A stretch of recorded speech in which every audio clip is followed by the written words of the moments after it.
দেশি মাগুর মাছ।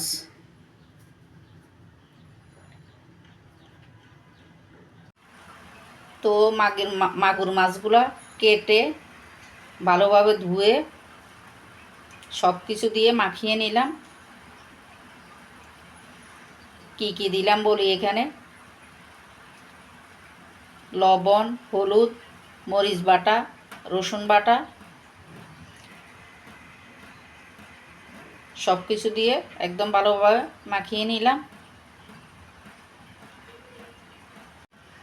দিয়ে দিচ্ছি কেটে রাখা পেঁয়াজ দিয়ে আর একটু মেখে মাছগুলো আমি একটা বাটিতে নিয়ে নিলাম, একটা ঢাকনাওয়ালা বাটিতে নিলাম।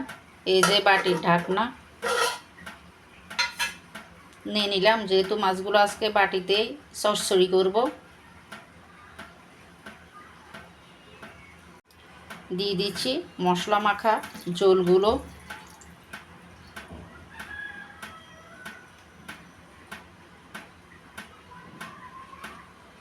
দিয়ে দিচ্ছি সরিষার তেল।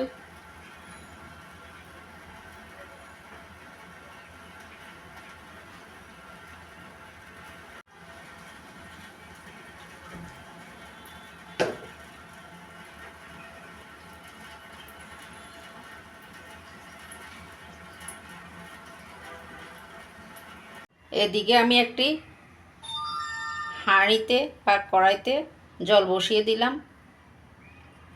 উপরে একটা স্ট্যান্ড দিয়ে দিচ্ছি।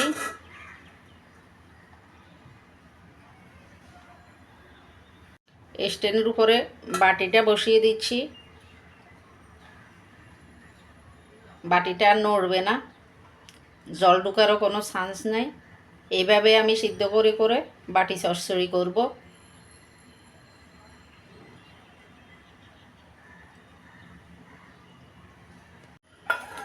ঢাকনাটা দিয়ে দিলাম।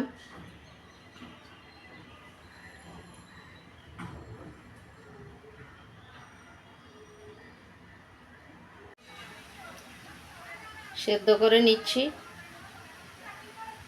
মানে নিচের বাটিতে জলগুলো এমনভাবে দিতে হবে যেন জল উতরিয়ে উতরিয়ে বাটিতে তাপ লাগে, ওই পরিমাণে জল দিতে হবে। এই যে উতরানোর সাথে সাথে বাটির তলায় তাপ লাগতেছে।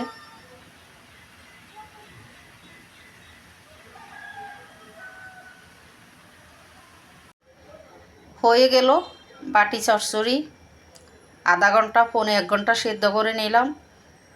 এখন গরম দেখাতে পারতেছি না, ঠান্ডা হলে লাস্ট লুক কেমন হলো দেখাবো।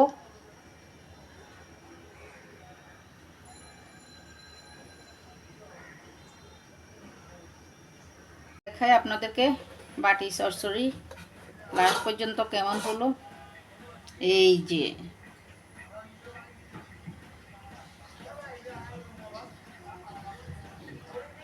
দেখতে যেমন লোভনীয়, খেতেও অনেক স্বাদ।